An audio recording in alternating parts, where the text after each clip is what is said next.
There is a bigger criminal than Ruben Amorim, and it's Ineos. Shocked, right? Never thought you'd be hearing me talk about someone as negatively as I'm talking about Ruben Amorim, but the people who are allowing him to continue to do this are bigger criminals than the man himself. And I feel like this is something that isn't being spoken about enough. We don't speak about the drawbacks and the mistakes and the failures that this ownership has made thus far. The main issue with those mistakes has been that it's the high-profile ones. It's the ones that have been the ones that change where the club is going. Not getting rid of Ten Hag in the summer after we won the FA Cup. Should have just done it then. Signing Ruben Amorim. Waiting 12 months for Dan Ashworth to come off garden leave with Newcastle, only to get rid of him within a blink of an eye. You look at the chop and changing that has happened so far with the ownership. So David Browsworth, Jean-Claude Blanc, these guys who are all involved at the beginning, where are they? They're gone. It's Omar and Joe. Omar Barada, and Jason Wilcox. Those are the only two that seem to be left.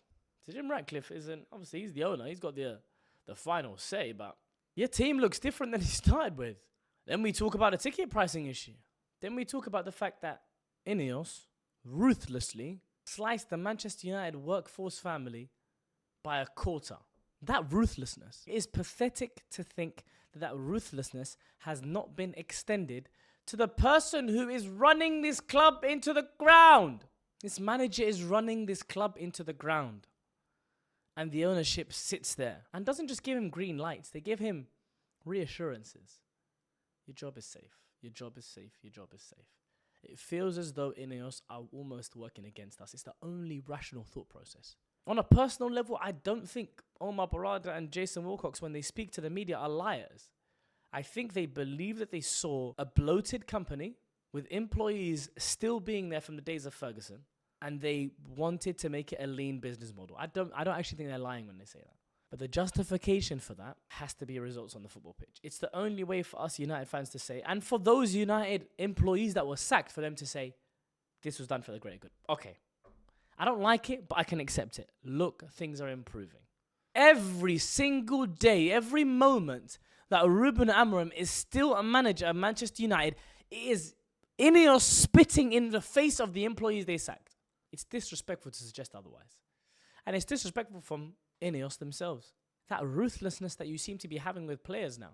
You've got rid of a whole bomb squad. Rashford gone, Sancho gone, Anthony gone, Garnacho gone, Malacia gone. Well, at least with the kids. That ruthlessness that you're showing for the players, that you're showing for the staff, the fact you aren't showing it for the man who holds the most responsibility for why the football pitch is not going well on the football pitch, makes Ineos the biggest criminals here. Almost at every moment in which you want to see decision-making that has sense behind it, that has logic behind it, we haven't yet to see that.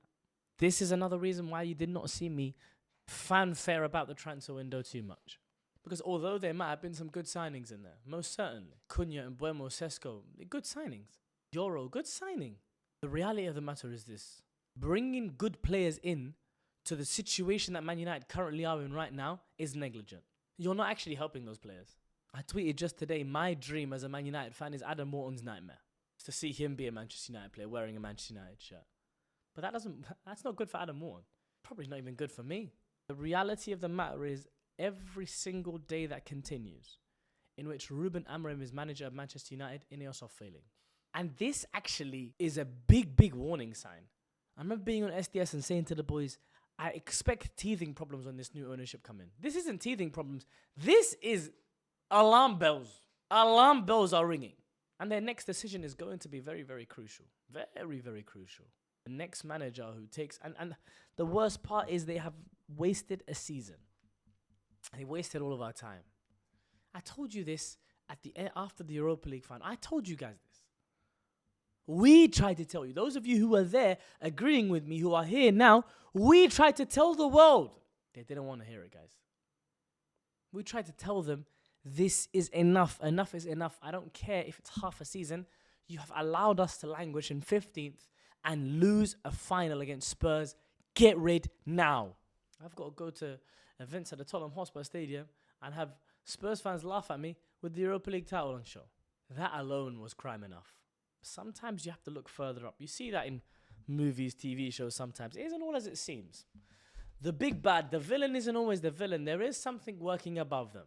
In that case, the villain is Ineos. The true villain, that is. Amorim is the one that's doing all of this stuff. But Amorim is basically coming out weekly and saying, sack me.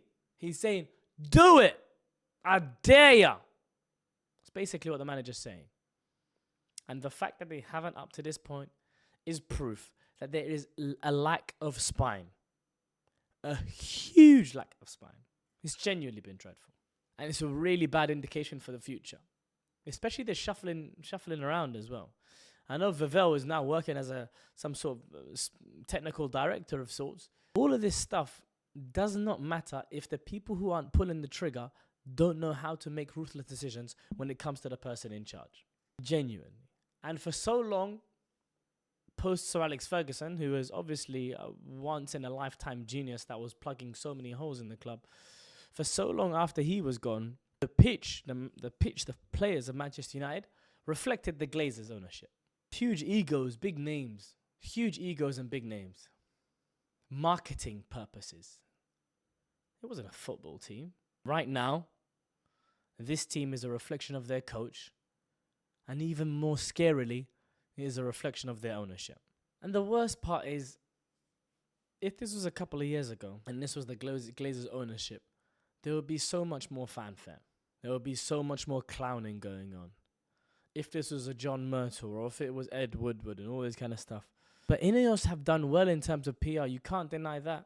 The interviews with Gary Neville, the new stadium. They've done well with the PR of things. They're telling us we're running out of cash by December, only for us to fork out £300 million on players. The buffoonery has been ridiculous. The signing specialist players. Dorgu, good dude, man. Very good dude. Good lad, I'm sure. Sure he's very polite. But this is, you're signing a wing-back suited for a manager when we were under the impression we were told Ineos are here to bring in a game model. A game model that is above the wants and needs of a manager, that will be sustainable throughout. That you sign managers based on this game model. Utter bullshit is what that was. You got me. You got me. Fair play. When I heard it, it sounded brilliant.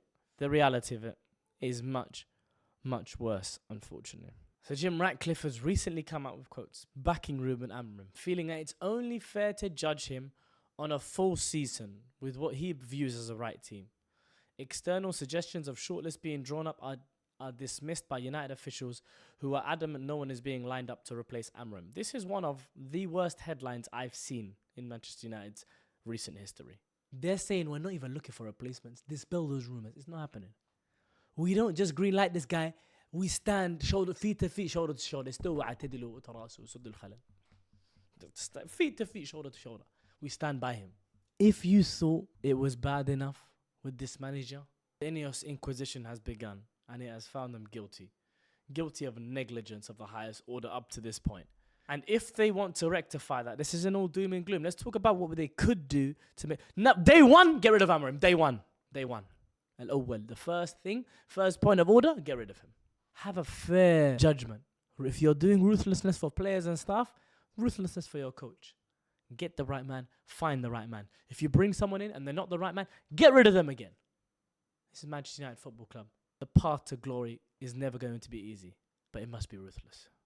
Thank you guys for watching. Let me know what you guys think down in the comments down below. I really do appreciate you guys' thoughts. Let me know what you think. Make sure to follow all the socials down there to see all the other content that you'll see me post. Make sure to like, share, comment, and subscribe, and I'll catch you guys next time. Peace.